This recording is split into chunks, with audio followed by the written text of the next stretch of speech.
England finally get over the line in a tight game as they beat a misfiring France. My name's Mark, let's talk rugby.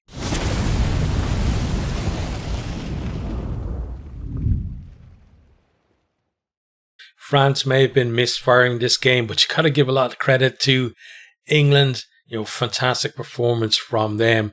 And, some of France's woes, were caused by how good England were playing as well. So, first up, both teams struggling with the handling early on. Continued for France right the way through the game. England did have some mishaps, but more prominent on the French side. But they did have a lot more of the ball as well, especially in the first half. First scrum, and England managed to win a penalty. And you just got the feeling like if they can get that going for them, then they've got a real chance in this. And England were on top of the scrum for much of the game. France then, they've had a few attacks, hasn't gone well for them. Come forward again. BLBRE puts Ramos through a gap. He takes him into the 22. Then they recycle, but Rouma knocks on in the tackle. Curry just shot out of the line, put a really good hit on him and caused that knock on. Gengen offside, penalty to France. Ramos, though, pulls the kick left and wide, and very kickable penalty, especially for someone of his quality. And he didn't have the best day, from the tee. But neither did Marcus Smith on the other side of things. France then to try grubber through for BLBRE to chase, but dealt with really well by Marcus Smith, who first of all evades him and then kicks the ball clear and brings play up almost to halfway. France then counter-attack over the halfway line. Pinot goes quickly from penalty. They're in behind, but Ramos, pretty sure it's Ramos, his pass out to Dupont doesn't quite go to hand. And, if it had, they were into the corner to score. The line out for England then stolen by Rouma. France surge back in the 22, put it through the hands, and they're stretching England. But then Pinot just spills a very simple ball, and conditions certainly not, helping either of the teams, like very wet. But still, you would expect players of the quality that the France have, to be doing better than they are. England then look to relieve pressure from a solid scrum, but Marcus Smith gets charged down. There's a scramble as the ball bounces towards the try line. Mitchell, though, does really well to wriggle out of a tackle and then allow them to set up a ruck and clear. England aggressive in defence, off the line quickly, and that's definitely contributing to France's errors. And also they're going after the ball at the breakdown, and when Lawrence gets over the ball, they have a penalty, kick it up the line, but then another line out misfires for them. Martin loses it and Mauvakis secures it for France, and that was a rare kind of attacking opportunity for England that went begging. France then opening score comes from an England error. England win contestable kick in the air, but they're passing it backwards along the touchline and just end up passing to a French player. France then look to spread it to the opposite wing where they have numbers. Dupont to Pinot, who just puts a lovely weight kick in behind for BLBRE to collect and dive over in the corner. And just a little, little kind of island of quality from France there in a sea of mediocrity that they're producing in that first half. England then almost turned France over 2 meters out from the French line, but France respond with really strong counter ruck of their own. They kick it clear, but then Slade runs it back into 22, work it out to Mitchell, who dabs through, and Kroos is forced to carry it back over his own line. 5-meter scrum to England. England then go off the back of that scrum. They're battering away at the line. Then they look to spread it in field. It's very messy. The ball goes on the ground. They're kind of slapping it about, and eventually they do get control of it. Get it to Lawrence, and he's in under a post to score. The conversion ties it up at 7 points all, and that was a halftime score. So that first half, France completely dominant in terms of possession and territory, but quality wasn't there from them. No matter the conditions, you still expected them, to finish off a couple of the moves that they had, and then England doing really well to get themselves back into the game. Into the second half, then England. So we just have like England first of all. They're setting up for a scrum, and then who was it? I think it was Freeman was out on the wing on the right, and the referee's just saying, like, they were saying he dislocated a finger or something, and the referee says, he's only a winger, we'll have the scrum without him. And England are kind of looking at, what are you talking about? But by the time the scrum packs down, he is able to play, so he wasn't gonna make them play on. And then, because as just watching on TV, you're thinking, no, France are going to attack down that side, and you were going to end up like running over the medics or something. But everything was fine. But then that whole thing leads to just craziest passage of play in the game. Like 60 seconds of pure mayhem. France attack off that scrum close to the post. Dupont is surging like towards the line, but he gets stopped, gets stripped of the ball. England then have a counter-attack opportunity. They spread it wide. It's not quite on, so they kick it clear. Off they go to chase it. Pinot then gathers it, kicks it back, and that then allows Marcus Smith to break down the right. It looks like England are maybe going to get away, but then he gets caught. He gets stripped of the ball by Bielbieri. He then passes it inside about 10 metres out from the line, but then it gets dropped. So then England are able to then try and counter, and they're then putting pressure back in the the edge of the French 22, and France finally decide, enough of this, kick it off the field. But it was like watching tennis, the way, but with players running the ball and then kicks in there as well. But yeah, it was frantic stuff there, and it really set us up for the excitement of the second half as well, because like the first half, quality wise wasn't brilliant. Second half, honestly, quality wise wasn't great either, but there were some fantastic tries, and the excitement, you were just on the edge of your seat the whole time. Certainly the best game we've seen so far in the tournament, and the other games now, Scotland, Ireland, or wherever, Ireland, France, Scotland, any of the other big games, gonna have to go some way to beat this, honestly, just in terms of pure excitement and entertainment from it. So from here, England ping for offside. It's right in front of the post, just outside the 22. And Ramos, after that miss in the first half, this time he makes no mistake. It's 10 points to 7. France hit the lead. Then from the restart, Aradou claims it, but then Itoje gets over the ball and wins a penalty for England. They decide to go up to the line. Line-out isn't clean, but England do hold on to it. Then Willis holds on to it just a bit too much, and France get over the ball to win a penalty of their own. Then handling errors continue for France as they look to open up the English defence, and you feel like England needs to score before they do make one stick, because it was at that point in the game where you felt if France do start finishing off their moves, England at that point at least didn't look like they had anything to come back at them. Finn Baxter gets pinged for an elbow on the ground at the scrum. Ramos then extends the lead from the tee to 13 points to 7. England work it into the 22. Looks like they're going nowhere. Mitchell almost gets isolated because he's crabbing across the field, and doesn't see any options. But then they recycle it. Finn Smith puts a beauty of a cross kick to Freeman. He beats Bielbieri in the air and then charges towards the line to score. Marcus Smith then gets the conversion kick just completely wrong. Nowhere near the post. 13 points to 12. France still leading, but only just. France then hit back straight away. Worked on 22.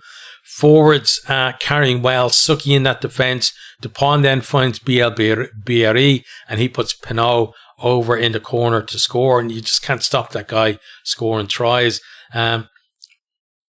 Ramos then shaves the outside of the post with the conversion attempt, 18 points to 12. England then produce the best passage of the game so far. Finn Smith puts George through a gap. He then almost puts Curry away under the post. It's recycled, but then Marcus Smith overruns the pass and knocks it on. And that was a real chance. Should have held his depth, been a bit calmer there. And he, rather than him going, like, it looked like he was trying to go through a gap. Rather than doing that, he just could have been a link player because they had men over out wide. England now, though, with momentum and coming forward in waves, and they're putting immense pressure on in the 22, and France have to come offside to stop them. Everyone then from that penalty expecting England to stick it into the corner, but they call for the kicking tee, and Marcus Smith again pulls it across the post. Terrible miss, nowhere near the post at all. And then shortly after that, England win a scrum penalty. This time they decide, no, we're actually going to the corner. Curry then comes on a loop off the line out. He attacks the line. He stopped, recycled. Mitchell snipes the line. He stopped just short. Then Finn Baxter drives over to score. Finn Smith takes over the kicking duties, converts to put England in front, 19 points to 18.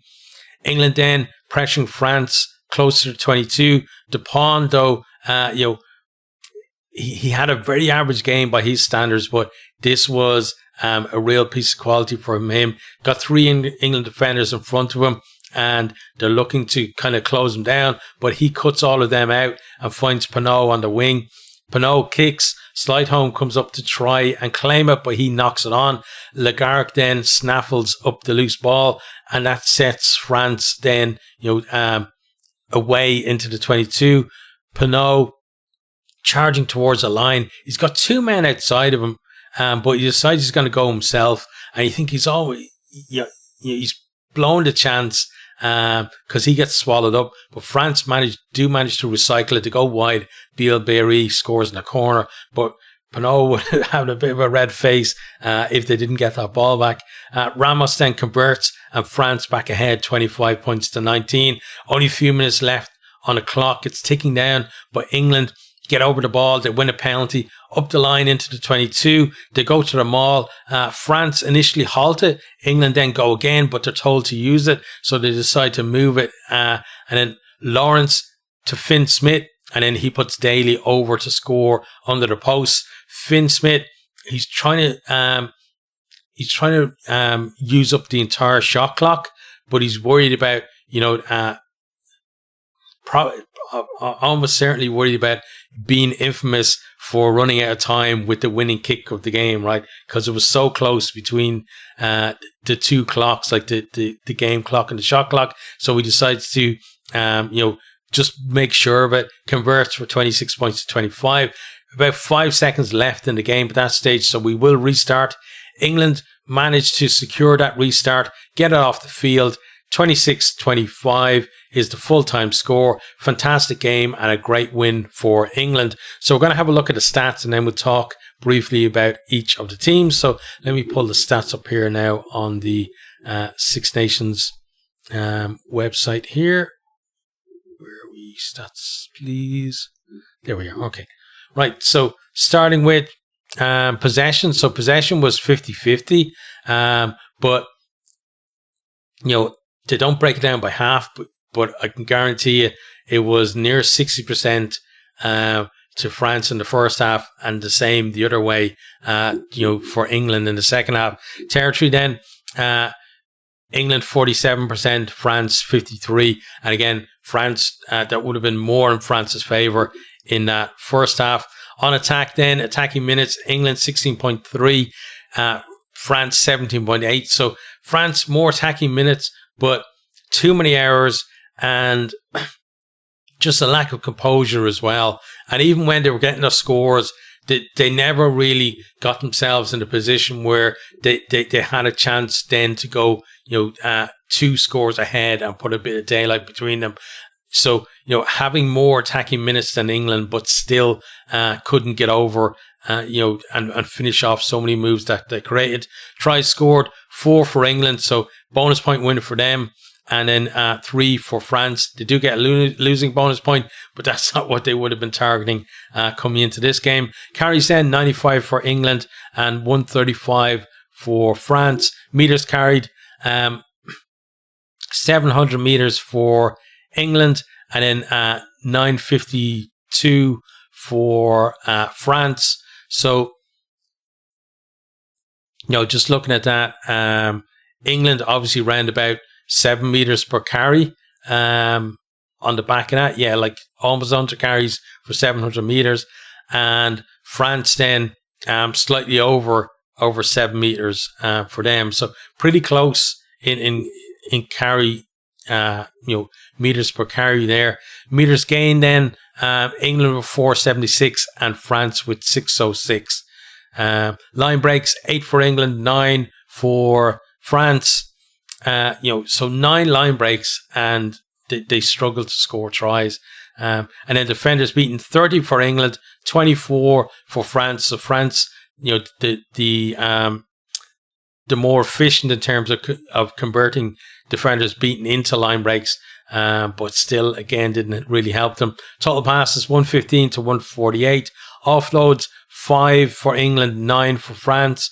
But the offloads didn't have a huge impact on the game, honestly. It wasn't one of those where, they were offloading and it was creating a chance for somebody to score in the corner or under the post or wherever. I could be wrong, but I don't think any of their tries really came from anything like that. Handling errors then, 12 for England, a massive 27 for France. We're not used to seeing that from them.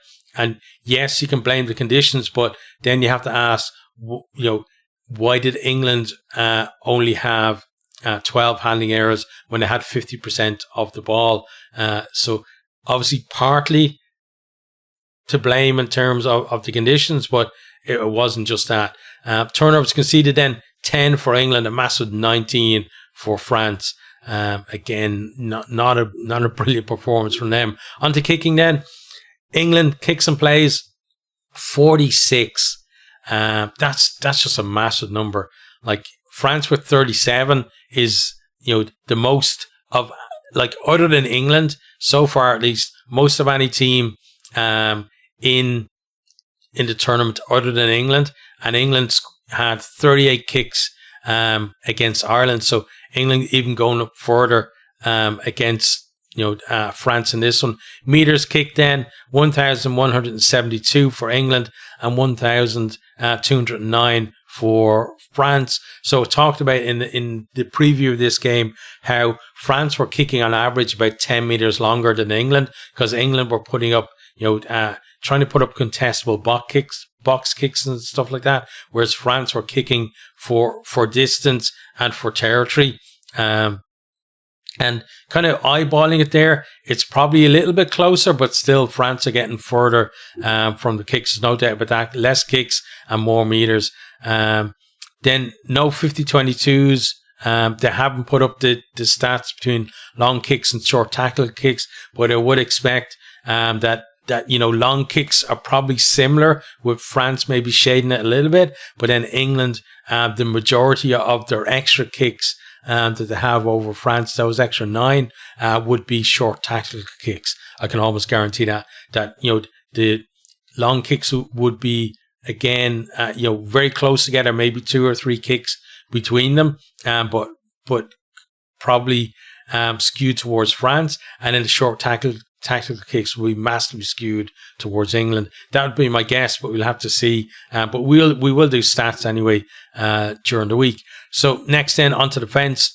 Tackles made, 124 for England, 108 for France. Tackles missed, 24 for England and 30 for France. So it means that England tackling at 84%. That's fairly respectable. France then at 78. That's not up to the level that they expect to be.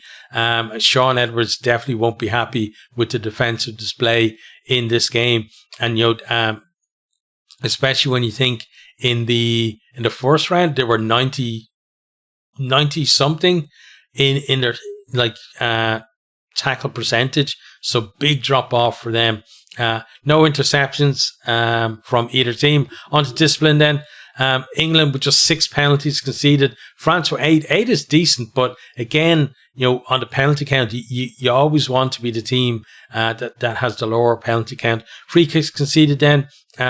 0 for England, 1 for France. That one was in a scrum where they drove a little bit early. And I think the reason why they drove early then was because England already had the nudge on in the scrum, and they were obviously looking to to maybe buy a penalty by going that little bit early, but referee spotted it. Next then, offensive penalties conceded. 4 for England, 5 for France, and defensive penalties, 2 for England, 3 for France. No cards in the game, yellow or red. Onto the breakdown then. Rooks won 66-70, and Rooks lost 2 for England, 4 for France. And then again, we're going to look at Rook speed here, and it just shows you that, how wasteful France were, because Rook speed, so Rook's between 0 and 3 seconds. So the fastest Rook ball that gives you the best attacking chance. England 38%, France 51%. So they're having almost like a third more of their Rooks compared to England being that premium fastball, and still couldn't get it done. Rooks then between 4 and 6 seconds. England 30% and France 37%. And then again, this is very telling. Over 6 seconds, 33% for England, 11% for France. So slow ball. England, a third of England's ball at the Rook was slow, and France only 1 in 10 Rooks, pretty much. Well, 1 in 9. 1 in 9 Rooks were slow. So again, it just shows the disparity in terms of what they're produced in the stats and what they're produced on the scoreboard. Then breakdown steals, 4 for England, only 1 for France. Mauls won then, 3 for England, 4 for France, and no mauls lost for either team. On to then set piece. So scrums won, 9 for England, 5 for France. England lost 1 scrum to 0, but again, England definitely dominant in the scrum. Lineouts, 10 for England, 1, 9 for France. Lineouts lost, 3 for England and 0 for France. Lineout steals, 0 for England and 1 for France. So, the scrum went well for England. Lineout didn't go so well, and then the opposite for France, really. So next then, kicks. So successful penalty kicks, none for England, 2 for France. Missed penalties, 1 each. Successful conversions then, 3 for England, 2 for France, and 1 conversion missed a piece as well. So, given that they both missed a penalty and both missed a conversion, you can't really say that the poor kicking from either Ramos or Smith had a huge bearing on the outcome of the game. Now we're going to chat about each of the teams. So we'll start with the home team, England. They just stuck in there in the first half.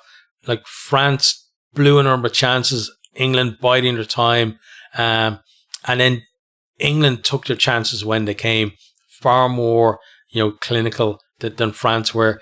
Finn Smith, excellent at 10. Scrum went well for them, as I said. Line out, definitely shaky at times, and France definitely on top in that respect. Marcus Smith, a mixed bag. Some exciting stuff, some poor decisions, and some poor plays from as well. Back row were excellent, especially Curry. Defense so aggressive with Toji. Won some crucial penalties there as well. Got to give credit to the front row as well, getting on top in the scrum, and then keeping the French front row quiet around the park as well. Lawrence and Slade look completely transformed with Smith at 10, and now you can see what that centre combination is supposed to be. With Finn Smith at 10, and he said it in the build-up. He said his job was to make the rest of the back line work and make them look good, and he did that in spades. So fair play to him. And that's the difference, I think, between him and Marcus Smith. Marcus Smith is someone who will produce a moment of magic, and it's all him, and then he'd maybe give a pass for a try or something. Whereas Finn Smith, he'll just give a lovely delayed pass. Somebody goes through a gap, and then they pop it off to somebody else, and you're over to score. And that's the fundamental difference between them. Like Marcus Smith is basically, to my mind, Quade Cooper 2.0, which is not to say he's a bad player, just a very different player to Finn Smith. They showed some great character as well to come back so many times. You could have almost expected, given how tight games have gone for them over the autumn internationals, and how they kind of blew themselves out against Ireland as well, that, with France keep going back ahead, that they might have just kind of heads might have dropped at some point, and then France just go a couple of scores ahead, but never happened, and they never let it happen. So fair play to them for that. And so good as well that they were able to deliver right at the death. No handling errors or silly penalties given away, getting isolated, that kind of thing, being over eager. Just played it really well with that final play, which wasn't a final play because we had a couple of seconds to go, but still excellent from them. And now their championship's firmly back on the rails. For France, very poor in the first half, lots of possession and territory, but dropped so many balls. I think that's really where they lost the game, was in the first half. The second half was pretty even between the teams. That first half, France, so much possession and territory, but so many mistakes, so many handling errors, just not what we're used to seeing from this team. Dupont as well didn't have the best day at the office. His pack were certainly overpowered by the English pack, or outperformed by the English pack, but still he wasn't up to anywhere near his usual standards. And honestly, towards the end, for me, he was the third best scrum half on the field, because I felt like Mitchell had the better game of the two. And then when Lagarde came on, he was looking a lot better as well when he came on. But Dupont was still on the field, so at one point he was the third best scrum half on the field, and you don't normally get to say that about Antoine Dupont. Then, from France as well, just the fact that, knocking on and dropping so much ball, coupled with a struggling scrum, just really didn't help their cause today. They still, had some moments of magic, and looked like, they pulled out of the fire as well when they went ahead with 5 minutes to go with Biel Beiri's second try. Normally they're so clinical, but just didn't happen for them today.